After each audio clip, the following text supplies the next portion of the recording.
வணக்கம், welcome to the channel recipes desk. இன்றைக்கி நம்ம முட்டை கலக்கி எப்படி செய்கிறதுன்னு பார்க்கலாம். இது ரொம்பவே குயிக்காக செய்யக்கூடிய ஒரு டிஷ், ரொம்ப நல்லாயிருக்கும் டேஸ்ட்டும். ஃபஸ்ட் இதுக்கு என்னென்ன பொருட்கள் தேவைன்னு பார்த்துட்டு எப்படி செய்கிறது அப்படின்றது இந்த வீடியோவில் பார்க்கலாம். அதுக்கு முன்னால் இந்த ரெசிபீஸ் டெஸ்க் சேனலை நீங்கள் இன்னும் சப்ஸ்கிரைப் பண்ணல அப்படின்னா red colour subscribe button click பண்ணிவிட்டு பக்கத்தில் இருக்கிற பெல் ஐக்கான் ப்ரெஸ் பண்ணிக்கோங்க. அப்போ தான் இனிமேல் போடுற வீடியோஸ் எல்லாமே உங்களுக்கு உடனுக்குடன் கிடைக்கும். இதேமாதிரி மிஸ் பண்ணாமல் இன்ஸ்டண்ட்டாக பார்க்க முடியும். இதுக்கு தேவையான பொருட்கள் பார்த்துடலாம். 2 முட்டை, நான் இதில் 1/4 கப் மட்டன் சால்னா எடுத்திருக்கேன். நீங்கள் இதுக்கு பதிலாக சிக்கன் சால்னாவோ இல்லை வெஜிடேரியனாக இருந்தால் நீங்கள் மஷ்ரூம் சால்னாவோ பன்னீர் சால்னாவோ எடுத்துக்கலாம். 1/4 டீஸ்பூன் வத்தல் தூள், 1/4 டீஸ்பூன் மிளகுத்தூள், மல்லி இலை கொஞ்சம்.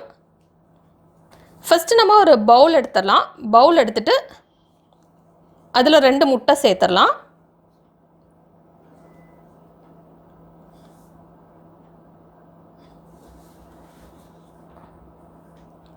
இப்போ இதில் 2 முட்டை சேர்த்தாச்சு. நெக்ஸ்ட் இதில் மிளகுத்தூள் சேர்த்துடலாம். நெக்ஸ்ட் இதில் வத்தல் தூள் சேர்த்துடலாம்.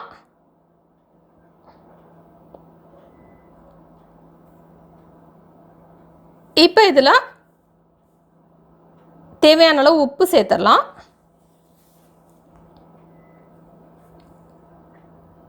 இப்போ இது எல்லாத்தையுமே நல்லா கலக்கி விட்டுறலாம்.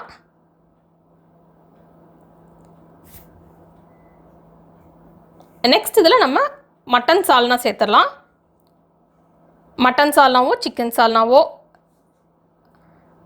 நீங்கள் எந்த சால்னானாலும் சேர்த்துக்கலாம். வெஜிடேரியனாக நீங்கள் மஷ்ரூம் சால்னா இல்லைனா பன்னீர் சால்னா அப்படி எதனாலும் சேர்த்துக்கிடலாம். இந்த சால்னா சேர்த்து பண்ணுறப்போ இந்த டேஸ்ட் ரொம்ப நல்லாயிருக்கும்.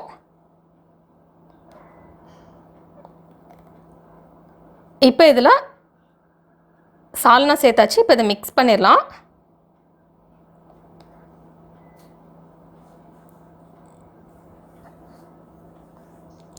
இதனால் மிக்ஸ் பண்ணதுக்கப்புறம் நம்ம ஒரு பேன் எடுத்துக்கலாம். பேன் எடுத்துகிட்டு அதில் தேவையான அளவு எண்ணெய் சேர்த்துக்கிடலாம். நல்லா பேன் ஹாட்டாக இருக்கணும். அப்புறம் தான் நம்ம இதில் முட்டையை ஊற்றணும்.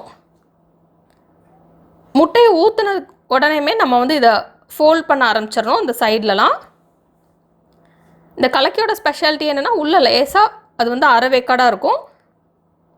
அதனால் இந்த மாதிரி நம்ம இதை இப்படி மடித்து விட்டுட்டே வரலாம். இது அடியில் குக் ஆகக்கூடாது. அதுக்கு முன்னால் நம்ம இந்த மாதிரி மடித்து விட்டுறணும். நடுவில் லேசாக அது ஹாஃப் பாயிலாக இருக்கணும். அப்போ தான் அந்த டேஸ்ட் ரொம்ப நல்லாயிருக்கும். இந்த கலக்கியோட ஸ்பெஷாலிட்டி அதுதான். இந்த சால்னாவோட சேர்த்து அந்த முட்டையை சாப்பிட்றப்போ அந்த டேஸ்ட் ரொம்பவே நல்லாயிருக்கும். இப்போ நமக்கு முட்டை கலக்கி ரெடி. இப்போ இதுக்கு மேலே நம்ம சின்ன சின்ன துண்டை நறுக்கி வச்சுருக்கிற மல்லி இலை சேர்த்து சாப்பிடலாம். இது சுட சுட சாப்பிட்றதுக்கு ரொம்பவே நல்லாயிருக்கும். இந்த ரெசிபி நீங்கள் வீட்டில் ட்ரை பண்ணி பாருங்கள். இந்த ரெசிபி உங்களுக்கு பிடிச்சிருந்தா லைக் பட்டன் கிளிக் பண்ணுங்கள். உங்கள் ஃப்ரெண்ட்ஸோட இந்த ரெசிபி ஷேர் பண்ணுங்கள்.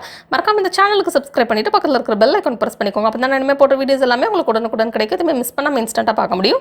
இந்த ரெசிபி பார்த்ததுக்கு ரொம்ப நன்றி. தொடர்ந்து இந்த சேனலோட இந்த புதிய ரெசிபிகளுக்காக இந்த ரெசிபி ட்ரை பண்ணிட்டு எப்படி வந்திருக்கு அப்படின்றத கமெண்ட்ஸ் பாக்ஸில் சொல்லுங்கள்.